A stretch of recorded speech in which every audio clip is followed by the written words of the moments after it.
Very shortly we have the AGM of U3A, and today we're talking to the outgoing president, and that's Peter Alcock, and he's come here to talk to us a little bit about his life and what it's like to be president.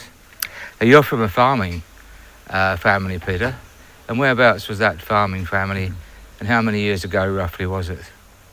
Well, first of all, Steve, thanks for the opportunity to do this interview. Going back a long time, I did come from a farming family at a place called Yornanning in Western Australia. When I say that, Yornanning? Where's Yornanning? And I usually say, well, have you heard of Narrogin?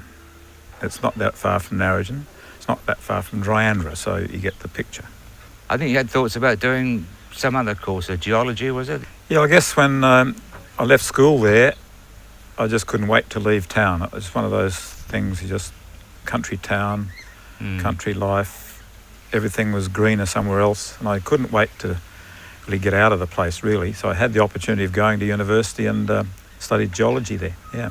And when you graduated from UWA, which you did, obviously, as a geologist, go into working in geology straight away, or did you go back to the farm again and work there for a while? Well, a bit of a mix, because the vacation time, as they call it, you often had other jobs between semesters. So in some cases I did go back to the farm just for the holiday season. Other times I was getting experience out on drilling rigs, and when I graduated I went straight to Canberra and worked out of Canberra for, that was about 8 years, I think, before events took hold, and our company had to leave. We were out of our job, one of the many downturns in the industry. And that's when you came back to WA?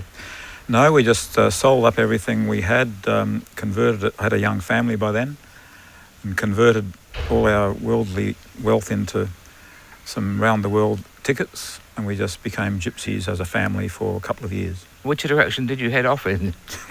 East or well, west? We headed north, and then, north? And then progressed in an anti-clockwise direction. Japan and through Europe, Ireland, and the States, and North Africa, different places we wandered around.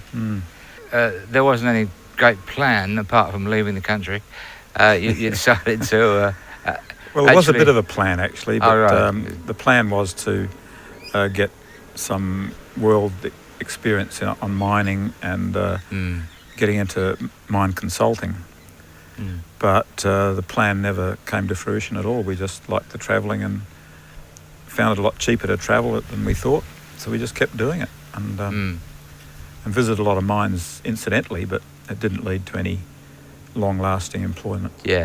And what sort of time period was that?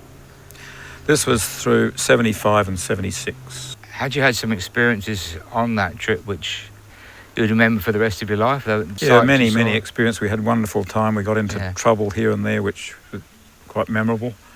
You don't need to go into. But I do recall we were taken in by a family in North Africa at one stage after a dust storm, and to see the way they live and the hospitality they gave us and the very basic things they had to live with and live on, it was a real eye-opener for me, having come from a Western, relatively affluent background. And in the 70s, it was the beginning of the environmental awareness, I suppose, and we decided that's a way we could live much more frugally. So that was quite an eye-opener for me, for sure. So having decided to return after that, when you came back? Indeed, it was a little bit fortuitous, I guess. My father was retiring, and my brother had another farm, so there was an opportunity to lease some property there. And that's what we decided to do while the children were going through their school years. And in hindsight, I think it was a great upbringing for them. Just living on the farm and having the animals and the country life, they've never said they regretted it. Coming back and readjusting to your original surroundings, did you have that feeling of, no, I shouldn't have come back, or you decided it was... No, I think it was a very worthwhile period. We got into the environmental side on the farming, rehabilitation, did a lot of salt land reclamation. Yes. In the farm groups and the land care group that was getting going. So we were quite active in that, and it was a very rewarding period to be farming until other events took over and my marriage broke up, and we that was the end of that. Yes, yeah. Perhaps we can move on now to your role as president with U3A. When U3A is mentioned to anybody who wasn't aware of it before, puts them off the idea of you've got to be brilliant to join U3A. Could you reassure them that that's not the case? Certainly, I have heard that, and I'm not sure why it causes so much angst, but it's a historical thing how University of Third Age became involved in Western Australia through the University of WA, which happens to have a similar acronym, and that's how it sort of rings with some people. But it was born out of an extension service of the UWA, and that's how the name was originated, really. Certainly the European model is that way. They do connect and relate to university campuses around Europe. The British model is quite different. It's more of a community organisation, and that's how Australian groups have evolved, the same as the British model. So as president, and you were elected, was it 2 years ago, wasn't it? It seems a while now, doesn't it? Yes. I took over from John McDonald in about 2014, maybe. Everybody likes you. Whenever I speak to anybody about you, they're always proud to have been in the organisation under your presidency because of your enthusiasm, I think, which comes to the fore. I've probably rubbed a few people the wrong way, but mostly I get on with them. What have been the highlights of your over these 2 years that you'd strongly remember in the future? Well, the big thing for me is the people I've been working with. It's a great bunch of volunteers that we have running the organisation, and at our local groups, lots of friendships there. I guess also personally, running the garden party last year was a bit of a highlight for me. There was a lot of angst for a while getting it running, and it turned out, I think, quite successfully, and we had a lot of fun there. Probably picked the hottest day of any march in the decade, but I felt that was a very successful event to celebrate our 30th year in Perth. Yeah. And what's the status of our membership? We've got quite a lot now, haven't we? Membership. It usually runs around about 1,000, sort of just a little above or a little below, with the people dropping out and others joining. Yes. And different regions appear to have more recruitment than others. So there's a lot of variation, but we seem to hang around about 1,000. In the course of me knowing you mentioned the Fremantle Men's Shed. Now, you do some work there, don't you? Well, the Men's Shed movement is not just about making things. Sure, things are made, but the idea really is for men to get together, and because they tend to like to do things with their hands, that's often the key activity. But there's a lot more to it, involvement in community activities and just chatting. At Fremantle we've got several subgroups. We've got a music group there. We've got a glass framing and stained glass building, as well as the wood and metal shops. And so, there's a lot of other activities, working with refugees.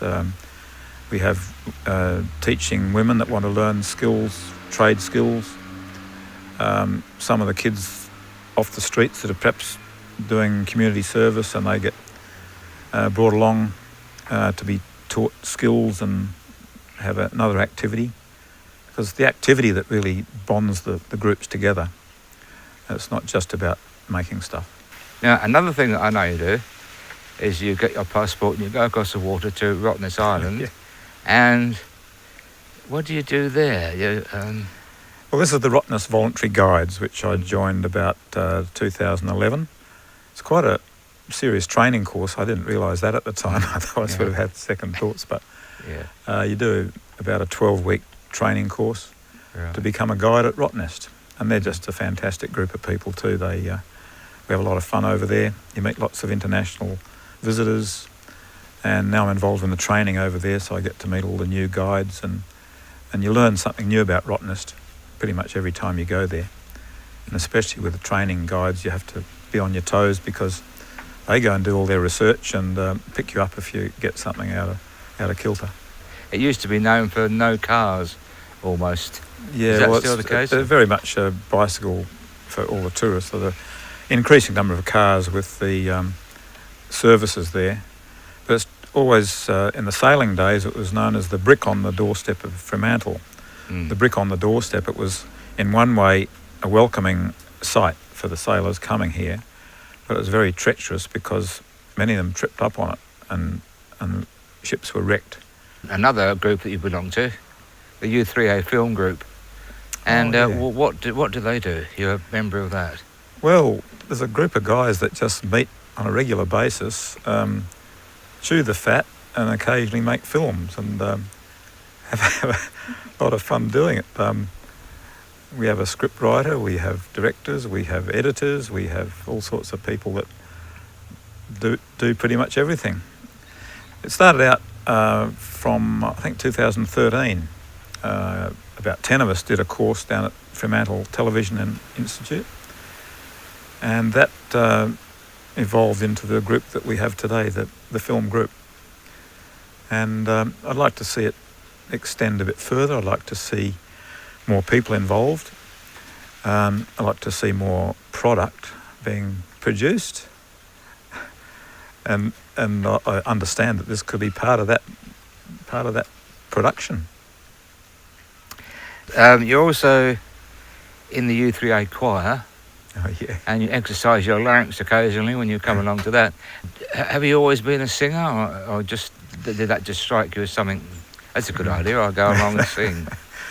I've only ever been a singer in the shower, really, but at school we did a little bit of singing maybe, but I was never a singer.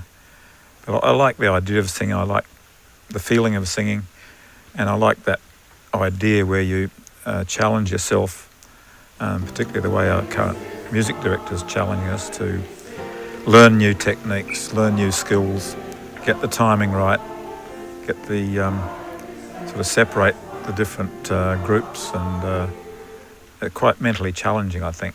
And they tell me it's good for you, but it's also a lot of fun. And currently in the choir, there's about 30 members, I think, isn't it? Seems like about 30. I have to make my apologies every so often because of other commitments, but... So the other thing which you recently purchased, I happen to know, is a camper home vehicle. Now, are you thinking now you've escaped from being president that you're about to head off around the country? And that could be the plan, Steve. I'm thinking we'll take off for a bit after Easter and spend a bit of time on the road for a while. Okay. In many parts of the country, I probably have seen a fair bit of it, but there's a lot of places I'd like to go back to or go for the first time. In the mining and exploration work, we tended to go to where the mines were or the prospects were, and we missed a lot of the beautiful country where there were no mines and no prospects, but a lot of beautiful country. So that's where we'll be heading. And so thanks very much for being our president for the previous 2 years, and we appreciate the amount of time and effort and enthusiasm that you put into it. I can guarantee that even though I'm no longer in that role, I certainly plan to be involved in the organisation, because I think it's such a great organisation to spend time with in your third stage of life. Okay, thank you.